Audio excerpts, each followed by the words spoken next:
Hoje a gente vai falar de um tema quente no tratamento da obesidade, a retatrutida. Eu vou explicar o que é esse medicamento que tem uma potência tão ou até superior à cirurgia bariátrica, se ele realmente é tudo isso, se é seguro, quais doses foram estudadas, possíveis efeitos colaterais e quando ou se ele chegará ao mercado brasileiro. Mas antes eu quero contar uma pequena história sobre como nós tratávamos a obesidade no passado e por que essa estratégia mudou radicalmente.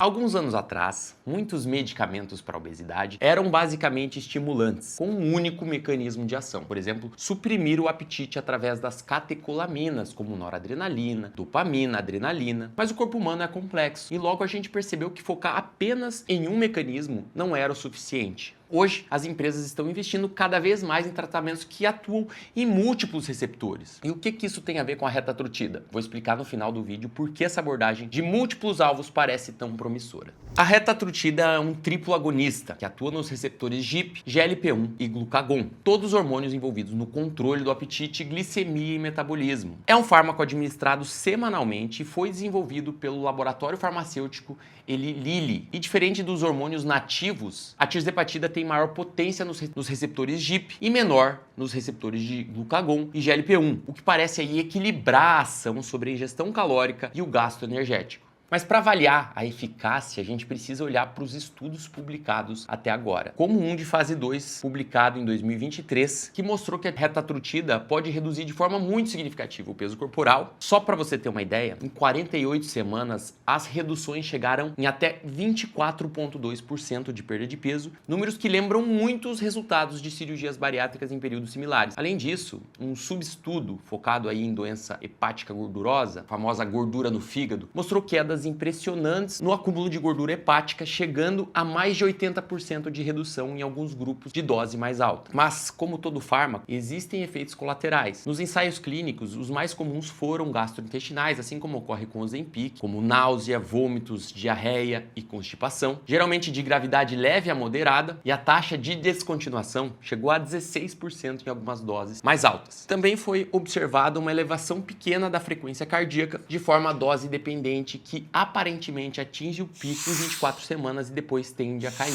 No entanto, a gente precisa de mais estudos de mais longo, aí de fase 13 e além, para confirmar a segurança da retatrutida em grande escala e por períodos prolongados. Nos estudos de fase 2, os participantes recebiam doses de 1 mg, 4 mg, 8 mg e 12 mg por semana de retatrutida, e o regime inicial também mudava. Alguns grupos começavam com doses menores, de 2 mg, e depois aumentavam, o que pareceu mitigar parcialmente as reações adversas. Em geral, as doses mais altas, de 8 mg e 12 mg, levaram a maiores reduções de peso, mas também podem ter mais incidência de efeitos colaterais. É importante eu lembrar vocês, gente, que a retatrutida ainda está em fase 2 de pesquisa. Os estudos publicados até o momento foram de fase 1 e fase 2. Ainda faltam os estudos de fase 3, que envolvem mais participantes, têm períodos maiores de observação. Se tudo ocorrer bem nesses estudos, a gente pode esperar que a liberação aconteça nos próximos anos, mas isso também depende de cada órgão regulatório, como o FDA e a Anvisa aqui no Brasil, que vão avaliar a eficácia e a segurança dessa medicação